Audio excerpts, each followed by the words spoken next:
이제 오늘부터 저희가 7번에 걸쳐서 성령님의 터치를 사모하는 시간들을 갖게 될 텐데, 그 첫 번째 시간은 예배입니다. 그 무엇보다 예배가 회복되어야 하고, 우리 주님께 온전한 경외와 사랑을 고백하기 시작할 때, 그때 성령님의 능력도 임하게 될 것입니다. 그래서 첫 시간에 하나님께서 우리 김영진 목사님, 오랫동안 우리 온누리교회 예배 본부장으로도 섬기셨지만 또 우리 한국교회 찬양사역자로서도 아름다운 본을 끼쳐주시고 많은 은혜와 감동을 끼치시던 분입니다. 제가 너무 사랑하고 또 그 순수한 마음, 열정 때문에 늘 존경하는 우리 목사님이신데, 후배시지만 정말 영적으로 하나님이 귀하게 쓰시는 분을 모셨습니다.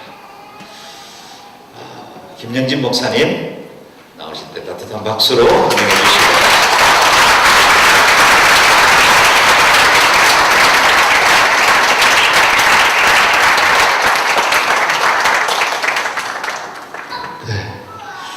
이 앞에까지 나오는 이 길이 굉장히 머네요.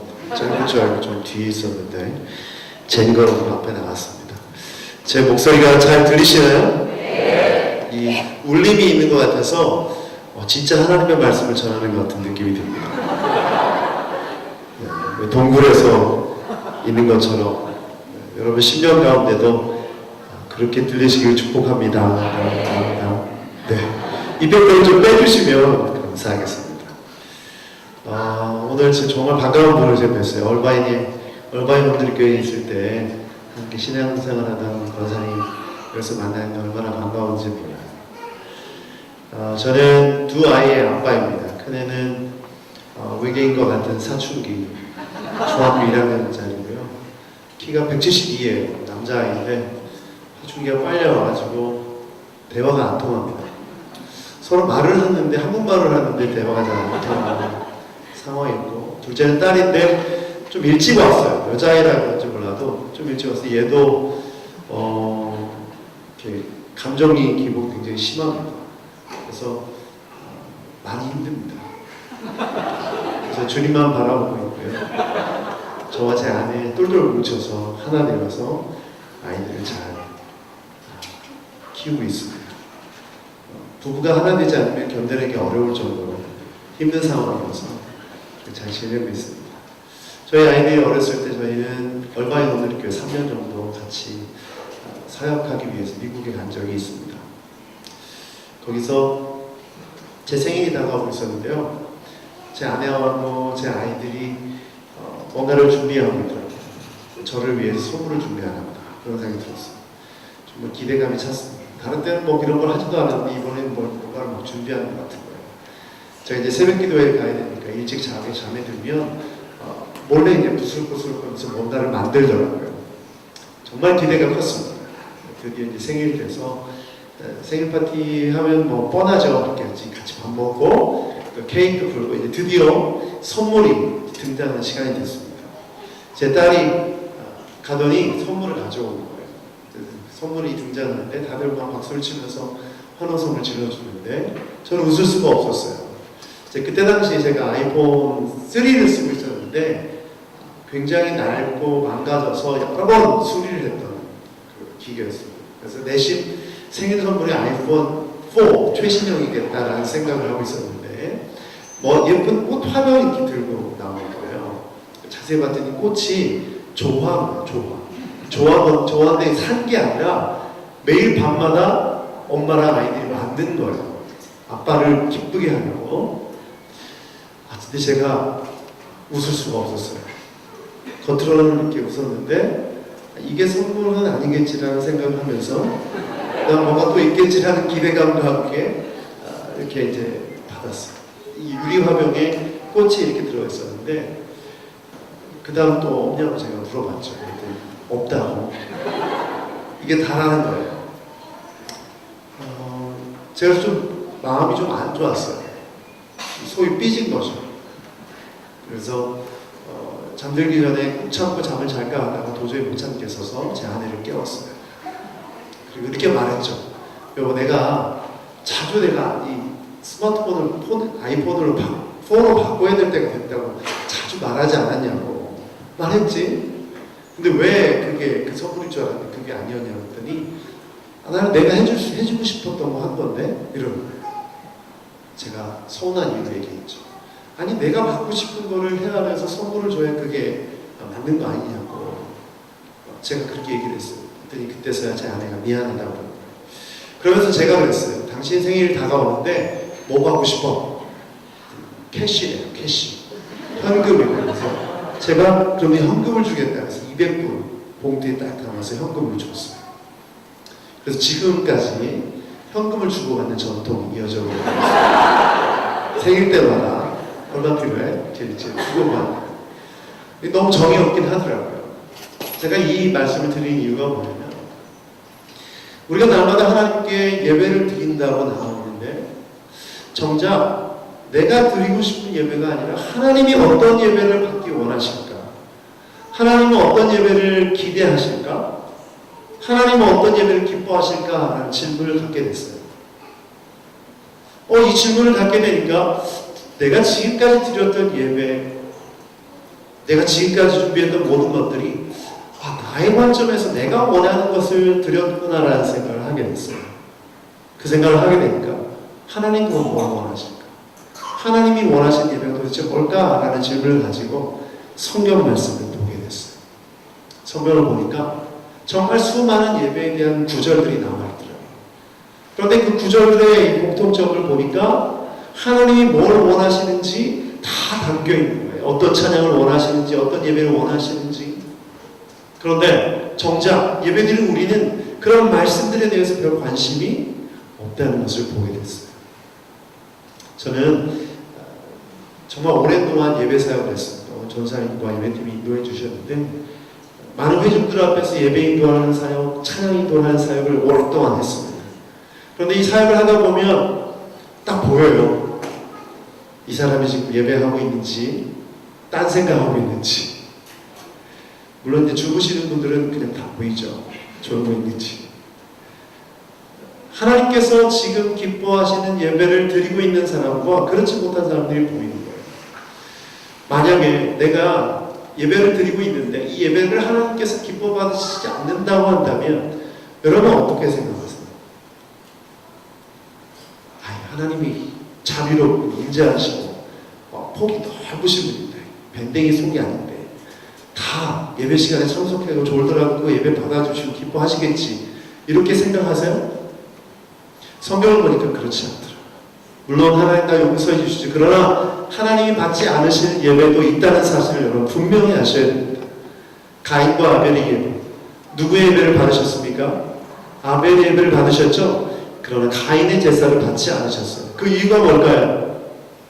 단순합니다. 하나님께서 기뻐 받으실 만한 제사가 아니었기 때문에. 그 이유가 무엇인지 깊이 들어가면 여러 가지 얘기를 나눠야겠지만 본질적으로 한마디로 정리하면 그거예요. 아벨은 하나님께서 기뻐 받으실 만한 예배를 드린 것이고 가인은 그렇지 못한 것이죠. 똑같이 제사를 드렸지만 하나님께서 받으셨던 예배는 아니었던 것입니다. 마찬가지로 우리가 같은 공간, 같은 시간에 모여서 하나님 앞에 예배한다고 하지만 내 예배를 하나님께서 받으시는가라는 질문 앞에 그렇다라고 확실하게 얘기할 수 있는 사람이 몇 명이나 될까요? 우리가 자신 있게 그 대답을 할 수 없는 이유는 너무나 오랫동안 하나님 중심의 예배가 아니라 나 중심, 인간 중심의 예배를 드렸기 때문에 그렇습니다. 여러분 예배는 형식 안에 있다고 해서 드려지는 게 아니에요. 여러분이 예배라는 형식을 따라하고 있다고 해서 예배드리고 있는 게 아니에요. 예배는 하나님께서 기뻐하시는 방법대로 할 때 그 예배가 하나님께 올려드리는 예배가 되는 줄 믿습니다. 오늘 그래서 이 금요 성령 집회 금요일날 예배라는 주제를 처음 제가 나누게 돼서 얼마나 기쁘게 생각하지 모릅니다. 저에게 주셨던 하나님의 마음 또 깨달은 그것을 가지고 함께 나누고 예배하고 기도하는 시간 되기를 축복합니다. 제가 그래서 그 질문을 가지고 성경을 보다 보니까 예수님이 하셨던 예배에 관한 말씀을 찾아보자라는 생각을 하게 됐어요. 여러분 성경을 자세히 신약 성경을 자세히 읽어보시면 예수님이 예배에 대해서 언급했던 구절은 딱 세 군데 나옵니다. 첫 번째가 마태복음 4장입니다. 마태복음 4장 10절에 보면 마귀에게 시험 받을 때 마귀가 뭐라고 했죠? 네가 내 앞에 절하면 이 세상 모든 영광을 너에게 주겠다고 얘기했어요.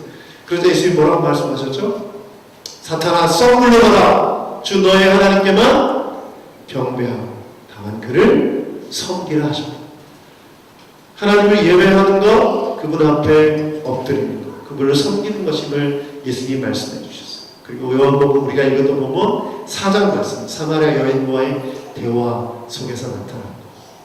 또 마가복음 7장 7절에 보면 헛되이 경배하는 예배에 대해서 말씀하셨어요.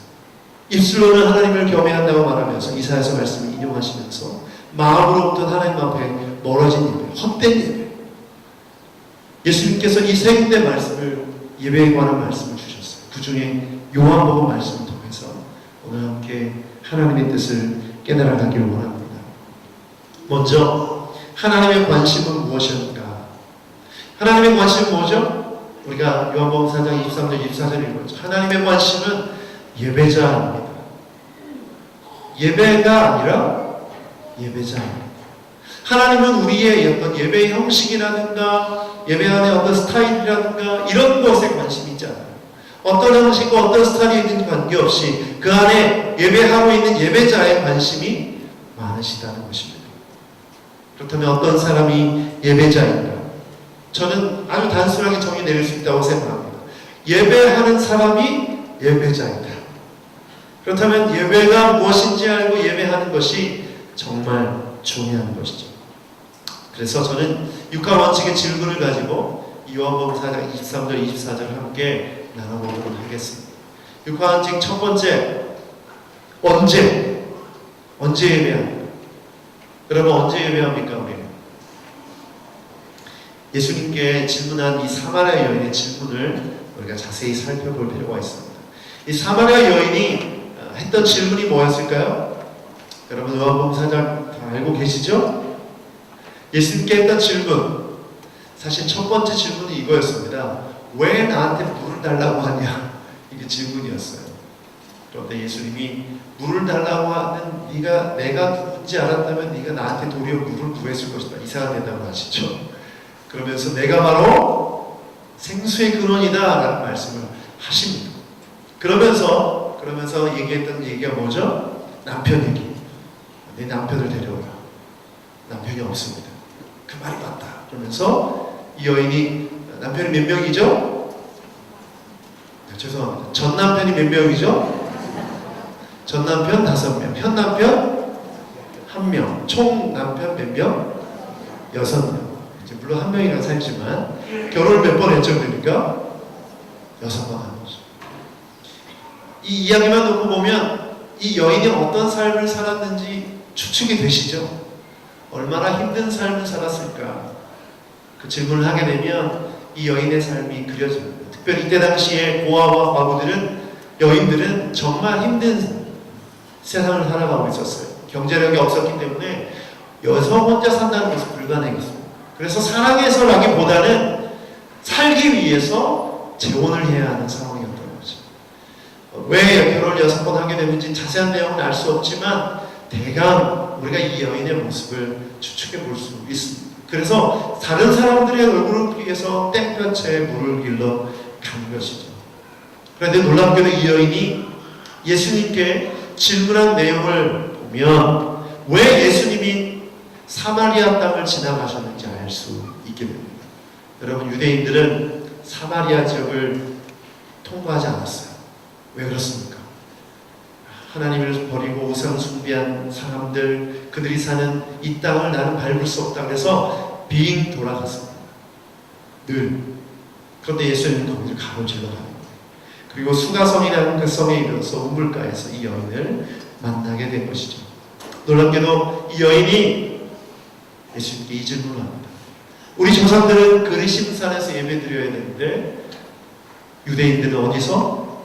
예루살렘에서 예배드려야 된다고 합니다. 어디서 드려야 됩니까?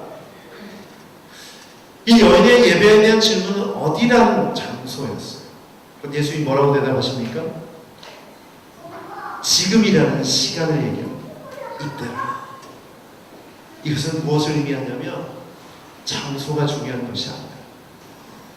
하나님의 아들 독생자 예수 그리스도 구원자 예수님을 만났다면, 그분이 내 주님으로 모셨다면, 그분이 내 안에 들어오셨다면 그 사람이 서 있는 그곳이 예배 장소이고 그 시간이 예배할 때인 것입니다. 그래서 이 말씀을 통해서 이 두 가지 질문이 해결이 돼요. 언제? 지금. 어디에서? 여기에서. 예배자는 누구인가? 지금 여기에서 예배하는 사람인 줄 믿습니다. 지금 여기. 여러분은 어디에 있습니까? 지금 어디에 계십니까? 여기에 계시죠. 그렇다면 내가 지내는 가정, 운전할 때 차 안에서, 직장에서, 학교에서 내가 거하는 모든 곳이 바로 하나님을 예배하는 성소인 줄 믿습니다. 사마리아 여인이 물었던 그 장소, 어떤 특정한 장소와 환경과 공간 안에만 들어가면 예배 드리는 것으로 생각했던 그 생각을 예수님은 완전히 깨뜨리신 것이죠. 여러분, 예수님이 어디 계십니까? 예수님 어디 계시죠? 예수님은 승천하셔서 하늘에 계십니다. 그런데 예수님이 뭐라고 말씀하셨어요? 또 다른 보혜사를 너희에게 보내주겠다. 그게 누굽니까?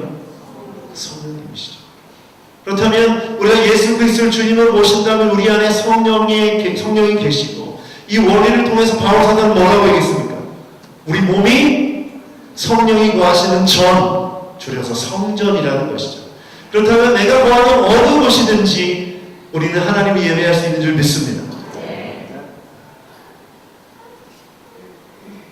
여러분, 이것이 우리가 먼저 깨달아야 될 놀라운 진리입니다. 그렇다면 내가 성전이면, 내 안에 성령이 계신다면, 내가 지금 여기에서 하나님을 예배하는가라는 질문을 던진다면, 여러분의 삶 속에 여러분이 거하는 장소를 절대 구분해서는 안 됩니다. 나는 직장에서는 예배하는 공간이 아니다. 나는 가정에서는 예배할 수 없어. 이렇게 분리해서는 안 되는 것이죠. 목사님, 그렇다면 맨날 찬양하고 맨날 말씀하고 맨날 기도해야 됩니까? 여러분, 그런 의미가 아닙니다. 예배라는 의미를 너무 여러분이 잘 몰라서 그래요. 예배는 무엇이냐? 하나님의 뜻대로 사는 것이 예배입니다. 하나님과의 관계 안에서 하나님과 대화하며 그분과 동행하는 것이 예배입니다. 그래서 예수님께서 승천하시면서 우리에게 성령을 허락해 주신 줄 믿습니다. 그래서 오늘 요한복음 4장 24절에 보면 누구를 예배하는가라는 질문의 대답을 깨달아요. 우리 누구를 예배하죠?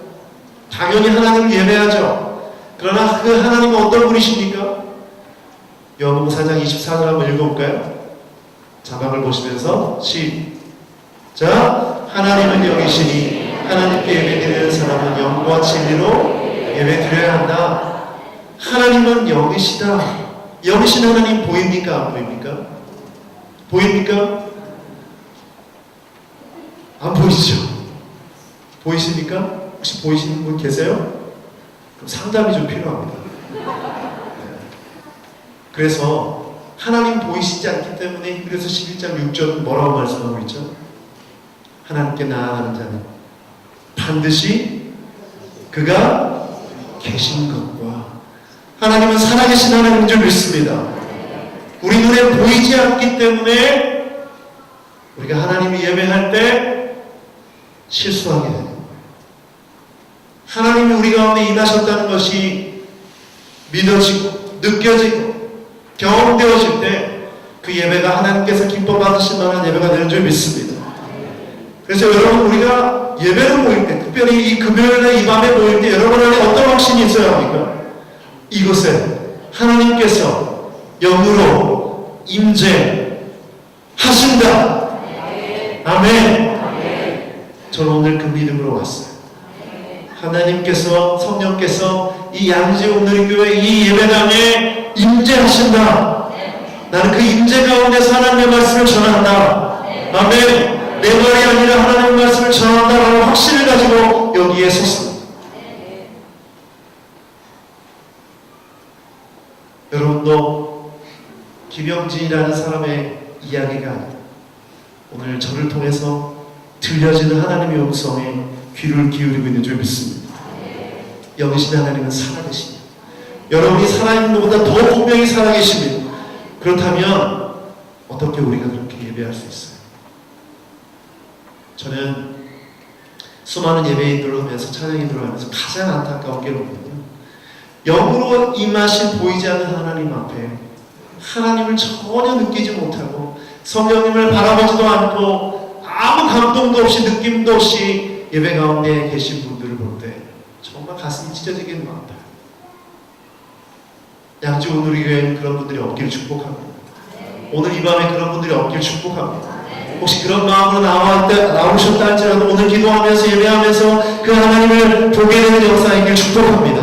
하나님을 느끼게 되길 축복합니다.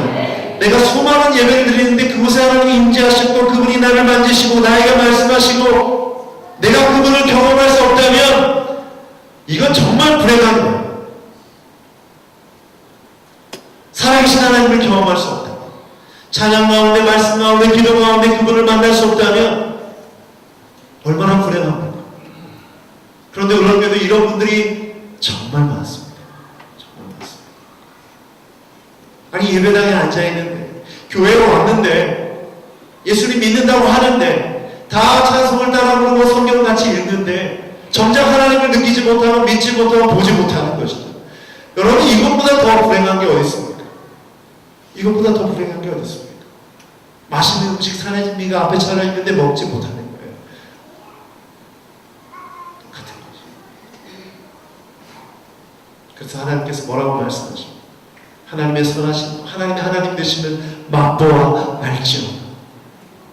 오늘 우리가 하나님 앞에 나아가는 거 오늘 성령 집회로 모였는데 성령께서 내 안에 역사하시고 나를 붙드시고 나를 만지시고 나와 함께 하신다는 사실을 느끼지 못한다면 얼마나 불행합니까? 성령님은 우리 가운데 반드시 역사하시는 줄 믿습니다. 그 증거가 뭡니까? 바로 그 증거가 은사라고 있습니다. 우리 안에 나타나는 방언의 은사, 또 말씀을 들을 때 깨달아지는 지식의 은사, 지혜의 은사, 이 모든 은사들을 통해서 성령께서 역사하신다는 것을 느낄 수 있고 경험할 수 있는 줄 믿습니다. 또 찬양 가운데 기도하는 가운데 알 수 없는 감동의 눈물이 그 증거인 줄 믿습니다. 나도 모르게 내가 구하던 내 기도 제목들이 다 내려지고 오직 하나님의 영광을 구하게 되는 기도가 선포되어진다면 그것이 성령께서 역사하시는 증거인 줄 믿습니다. 이게 바로 살아계신 하나님, 살아계신 성령님의 증거인 것이죠. 저는 중학교 3학년 때 예수님을 처음 믿었어요. 예수님을 믿게 될 때 저는 얼떨결에 예수님을 믿게 됐습니다. 제 친구가 저를 전도했는데 믿지 않는 친구였어요. 신기하지 않습니까? 아니 믿지 않는 친구가 나를 전도했다는 게 저는 지금도 생각하면 이거 하나님의 은혜가 아니면 설명할 수 없다고 생각해요. 얘기인즉슨 그래요. 총동원 주일이었는데 믿지 않는 친구가 믿지 않는 친구인 저를 믿는 친구죠. 믿는 친구가 믿지 않는 친구를 전도하려는데 믿지 않는 친구가 혼자 가기 꼴찌하니까 믿지 않는 저를 데려간 거예요. 저는 믿지 않는 애 친구만 알고 갔는데 마땅히 믿는 애들이 많이 있었던 거죠. 근데 정말 좋았어요. 왜 좋았냐면 여자애들이 너무 많았어요. 남자 중학교 다니고 있었는데 와, 천국이구나 재밌다. 여자애들 그냥 노는 재미로 할수 있는 거예요. 근데 겨울방학이 됐는데 수련회를 간다는 거예요. 회비가 5,000원이었어요. 저희 부모님께 제가 뭐 사달라 말할 때마다 저는 맨날 혼났는데 제가 수련회 간다고 5,000원 달라니까 얼른 주시는 거예요. 저 어머니가. 지금 생각해보면 제 아들이 중학생이잖아요. 좀 집을 나가길 바랬던 것 같아요. 그래서 3박 4일 좀 없는 게 좋겠다는 생각을 좀 들으셨던 것 같아요.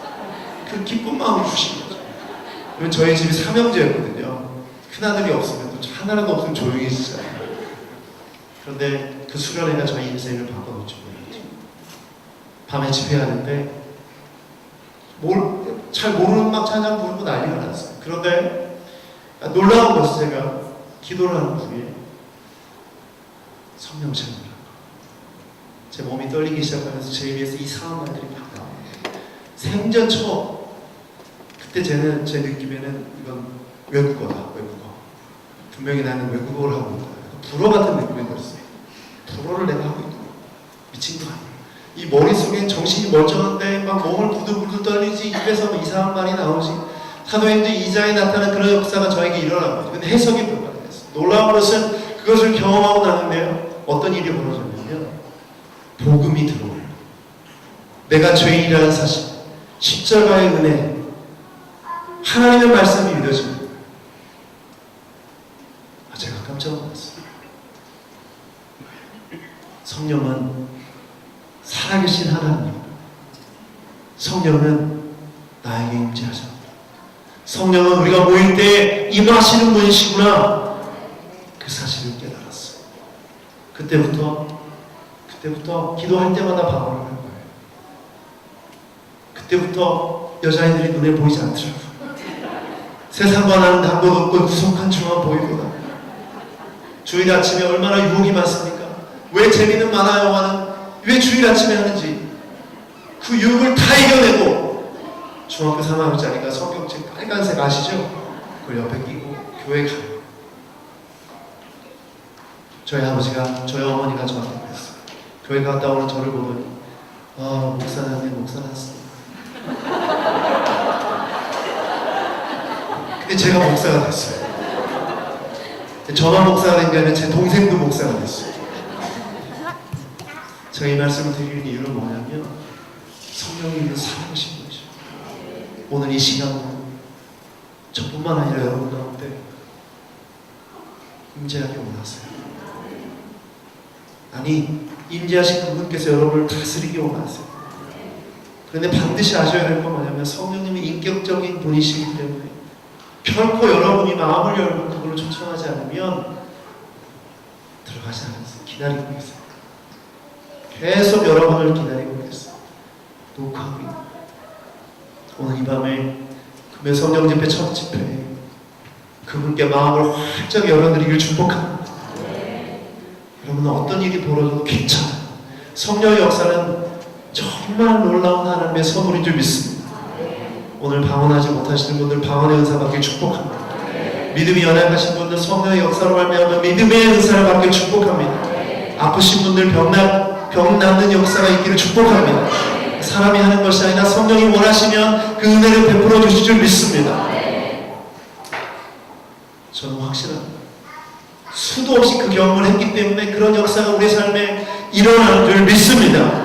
오늘날 그런 기대와 그런 소망과 그런 열정으로 예배드리지 않는 사람이 얼마나 많습니까? 또 한 번 주일 예배, 또 한 번의 예배, 지나가는 예배, 그 예배 하나님께서 받으실까요? 여러분 안에 이 성령을 향한 간절함과 갈망이 회복되지 않으면 여러분의 인생은 그냥 메마른 막대기에 불과합니다. 세상도 두려워하지 않아요.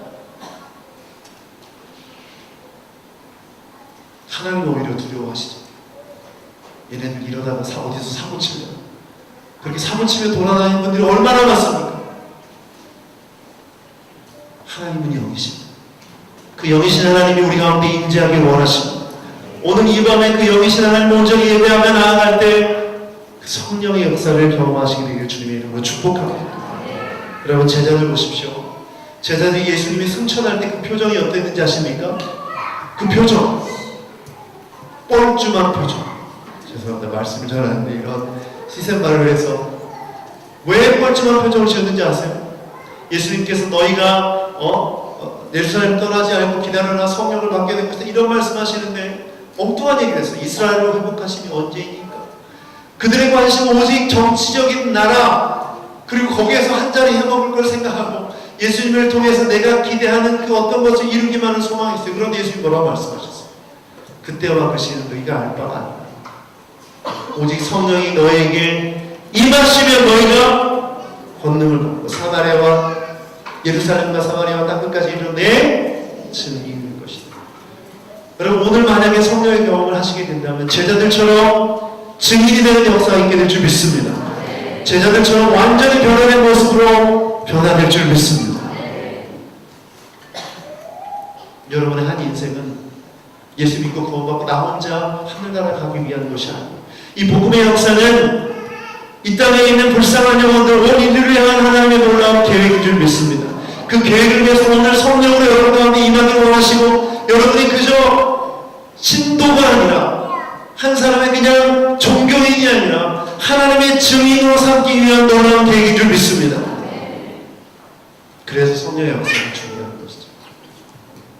사마리아 여인이 이 얘기를 들었을 때 어땠을까요? 그 생각, 그 여의 생각 속에는 특정한 장소와 형식이 예배라고 생각했던 그 생각이 완전히 무너지고 성령이 우리 안에 거하시며 영으로 예배하고 영으로 하나님을 만나야 하는 그 예배의 의미를 깨달았던 것이죠. 여러분, 그녀의 삶이 어떻게 변한지 아세요? 어디로 갑니까? 어디로? 물동이를 내버려두고 동네로 갑니다.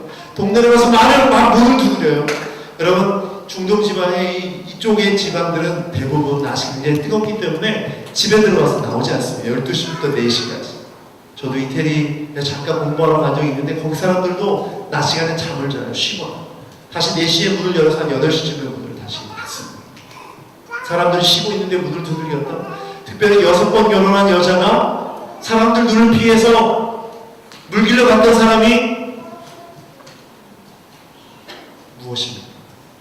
예수 그리스도를 통해서 진정한 예배가 무엇인지를 깨닫고 나서 그녀는 참을 수가 없었다. 이것을 전하지 않고는 견딜 수 없었던 것이죠. 여러분, 오늘 이 밤에 성령을 경험하시길 축복합니다. 성령 충만함을 경험하시길 축복합니다. 그렇다면 성령의 충만함을 경험한 우리가 영으로 예배할 때 또 한 가지 중요한 것이 있어요. 그것이 바로 진리. 예수님이 하나님은 영이시니 예배하는 자가 어떻게? 영과 진리로. 영으로부터 설명하겠습니다. 하나님이 영이시기 때문에 우리도 영으로 예배해야 됩니다. 그렇죠? 그런데 영으로 하나님을 예배하는데 뭐가 방해합니까? 남편이 방해하죠. 부인이 방해하죠. 그렇지 않습니다. 우리 육체가 방해합니다. 갈라디아서 5장 17절에 보면 뭐라고 무슨 말씀이 나와 있습니다. 우리 안에 두 가지 소욕이 있다. 하나는 육체의 소욕, 하나는 성령의 소욕. 이 둘이 상반되기에 어떻게 한다? 싸운다. 성령의 소욕은 우리를 어떻게 이끌어가려고 할까요? 하나님의 뜻으로 인도하려고 하겠죠. 만약 우리가 하나님을 예배한다고 했을 때 하나님을 온전히 예배하고 찬양하고 말씀 듣고 기도하게끔 인도할 거예요. 그러나 육체는 반대방향, 말씀을 듣는 것 같지만 듣지 않게 하고 하나님을 예배하는 것 같지만 예배하지 않게 하고 세상의 염려, 걱정, 다른 사람을 의식하는 것, 육체의 연약함으로 하나님을 온전히 예배하지 못하도록 우리를 끌어가는 것이 바로 육체의 소욕입니다. 그런데 여러분, 선택은 누가 합니까? 내가 합니다. 내가 합니다. 내 영이 합니다. 여러분, 모든 인간은 영적인 존재인 줄 믿습니다. 그렇다면 우리의 영이 어디에 순종해야 합니까? 성령의 소욕에 순종하는 것이죠. 여러분, 우리가 하나님을 예배할 때 성령님은 반드시 우리 곁에서 말씀하십니다. 예배 인도자를 통해서, 설교자를 통해서 또 나에게 주신 내적 음성으로 어떻게 하나님을 예배할지를 늘 말씀하십니다. 그렇다면 우리는 뭐 해야 합니까? 순종하는 것이죠. 영적인 존재인 우리는 성령의 음성에 순종할 때 온전히 영으로 예배할 수 있는 줄 믿습니다. 여러분, 그래서 오늘 이 밤에 영으로 예배하시길 축복합니다. 영으로 예배하시길 축복합니다. 오늘 여기까지 오신 것은 성령의 음성에 순종하신 줄 믿습니다. 오늘 이 밤에 드라마 보지 않고 집에서 쉬지 않고 하나님 앞에 기도하고자 예배하고자 나온 여러분은 이미 성령님께 순종한 줄 믿습니다. 여기서 더 한 걸음 더 나아가서 정말 성령께서 강력하게 우리 가운데 임재하셔서 우리를 다스리시는 경험, 우리를 주장하시는 경험, 그분께 우리의 영으로 나아가는 경험을 하게 되길 주님의 이름으로 축복합니다. 아멘. 두 번째, 예수님께서 예배하는 방법을 가르쳐 주시는데 그것이 바로 진리로 이 진리라는 단어가 알레데이아라는 단어입니다. 알레데이아. 헬라어로 알레데이아라는 단어가 요한복음에 자주 등장하는데 특별히 예수님께서 알레데이아라는 단어를 자주 언급하셨습니다. 어디에 언급하셨냐면 우리가 잘 아는 말씀 요한복음 14장 6절입니다. 나는 내가 곧 길이요 진리요 생명, 나로 말미암지 않고는 아버지께 갈 자가 없느니라. 여기 진리라는 단어가 알레데이아라는 단어예요. 아멘. 이것은 무엇을 의미합니까? 예수님이 진리라는 것이죠. 그러면 진리로 예배한다는 것은 바로 예수님을 통해서 예배한다는 것입니다. 여러분 예수님 믿으십니까? 그렇다면 예수님을 통해서 예배할 수 있게 되는 줄 믿습니다. 만약 예수님 믿지 않는다면 예배할 수 있을까요? 예수님을 믿지 않는 사람은 예배할 수 없습니다. 여러분 그래서 예수를 믿어야 합니다. 그래서 예수님을 전해야 합니다. 예수님을 통해서 하나님의 보좌, 은혜의 보좌 앞에 때를 따라 돕는 은혜를 얻기 위해 나아갈 수 있는 줄 믿습니다. 예수님이 어떤 분이십니까? 거룩하지 않은 우리를 거룩하게 하시는 분입니다. 여러분 거룩하신 하나님을 거룩하지 않은 자가 어떻게 만날 수 있어요? 예수님께서 어린 양이 되어주셔서 우리의 죄를 깨끗하게 해주시고 우리를 거룩하게 해주시기 위해서 십자가에 달려 돌아가지 않으셨습니다. 그 보혈의 은혜, 그 십자가의 은혜를 의지하지 않으면 우리는 하나님을 예배할 수가 없습니다. 그래서 우리가 성찬할 때 부르는 십자가의 보혈 완전하신 사랑 힘입어 나갑니다. 이 정도 되면 따라 하시던데 대부분. 십자가의 보혈 완전하신 사랑 완전하신 사랑 힘입어 예배합니다. 좀 깨셨죠 좀? 예수님이 진리시기 때문에 예수님을 꼭 붙들어야 합니다. 여러분 예배드리기 전에 일찍 오셔서 뭐 해요? 잡담하지 마시고 뭐 하세요? 예수님 붙드셔요. 예수님 감사. 내 모든 죄를 용서해 주신 예수. 내가 세상 가운데 연약해서 넘어지고 쓰러지고 죄인이지만 예수님 보혈을 의지하고 오늘도 담대히 나아갑니다. 예수님 감사합니다. 이 기도를 하란 말이에요. 예배 자체에 늦게 오신다고요? 일찍 오셔야죠. 일찍 오셔서 예수님 붙드셔야 합니다. 예수님이 우리의 진리 되십니다. 아멘. 그런데 예수님 또 뭐라고 말씀하셨냐면 아버지의 말씀은 진리이십니다. 알레lu야이십니다. 아버지의 말씀이 진리예요. 이 말씀이 뭡니까? 성경이죠. 여러분 성경은 예배의 교과서입니다. 성경을 읽지 않고서는 온전히 예배할 수 없는 줄 믿습니다. 말씀을 많이 하면 알수록 어떻게 될까요? 여러분의 예배가 깊어질 줄 믿습니다. 여러분의 예배가 넓어질 줄 믿습니다. 예배의 깊이가 깊어지지 않고 넓어지지 않고 그냥 10년 내내 20년 내내 신앙생활 내내 그대로라면 이유는 단순해요. 성경을 안 읽어서 그래요. 여러분 주님의 이름으로 강권하여 부탁합니다. 성경 좀 읽으세요. 오늘 예수 믿는다고 하면 성경 읽지 않는 분들은 심각한 문제가 있다고 생각합니다. 성경에 대한 권위를 인정하지 않거나 무슨 말인지 못 알아듣겠거나 아니면 게을러서 어떤 이유에 해당하든지 여러분 매일매일 내가 성경을 읽지 않는다는 것은 여러분이 지금 영적으로 어떤 상황인지를 말해줍니다. 그럼 여러분의 예배는 100% 형식적인 예배 가인의 예배로 흘러갈 가능성이 아주 높습니다. 여러분의 예배는 이사야서 2장 1장에 나오면 하나님께서 너의 제사는 역겹다고 말한 그런 예배가 될 가능성이 아주 높습니다. 바리새인들이 두 손을 높여 들고 헌금하고 자기가 찬양 예배하고 있음을 드러냈던 그런 독사의 자식이라고 비난을 듣던 그런 예배의 가능성이 아주 높습니다. 하나님 앞에 드리는 예배가 아니라 인간에게 보여주는 예배, 나의 만족을 드리는 예배의 가능성이 아주 높습니다. 말씀을 잘 읽어보세요. 예배가 얼마나 중요한지, 예배의 깊이가 얼마나 놀라운지 여러분 성경을 읽어야 돼요. 그렇다면 성경을 알고 성경을 깨닫는다면 여러분 이렇게 예배할 수 없습니다. 지금처럼 여러분 예배의 태도를 그렇게 할 수가 없어요.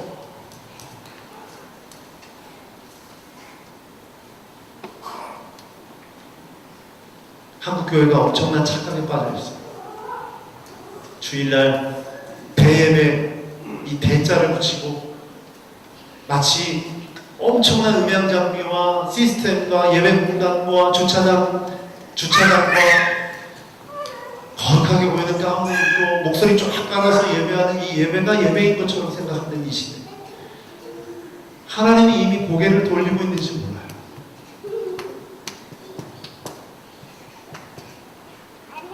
저는 아주 심각하게 우리가 다시 한번 우리의 예배를 갱신해야 된다고 생각합니다. 다시 리셋하지 않으면 하나님이 어떻게 우리를 심판하실지 몰라요. 여러분, 이 말씀을 책망으로 들으시는데 여러분, 하나님이 이렇게 책망하신 이유가 뭐라고 생각하세요? 가인의 예배를 안 받으신 이유가 뭐라고 생각하세요?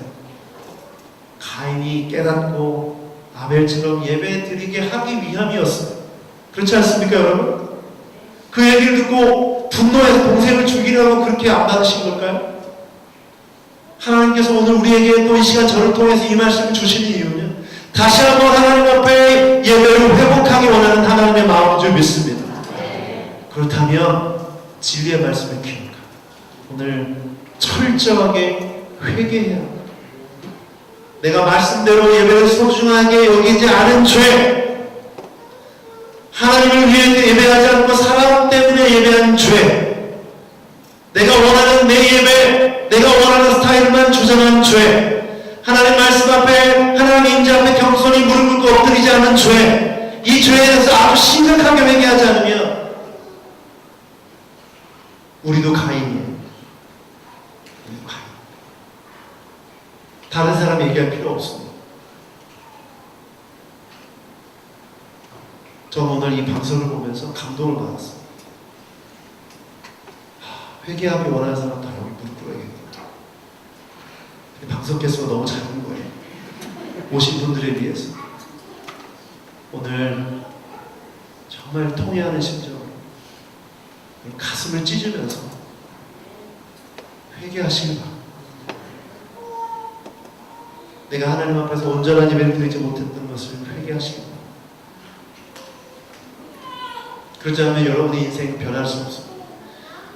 또한 여러분의 가정 또한 마찬가지고 이 나라 이 민족도 마찬가지고 열방도 마찬가지. 저는 사마리아 여인이 자신의 그 과거를 모두 뛰어넘고 수가성에 있는 사람들에게 가서 그렇게 외칠 수 있었던 것은 예수님을 만났기 때문에, 그리고 진정한 예배가 무엇인지 깨달았기 때문에 그렇게 나아갈 수 있었다고 믿습니다.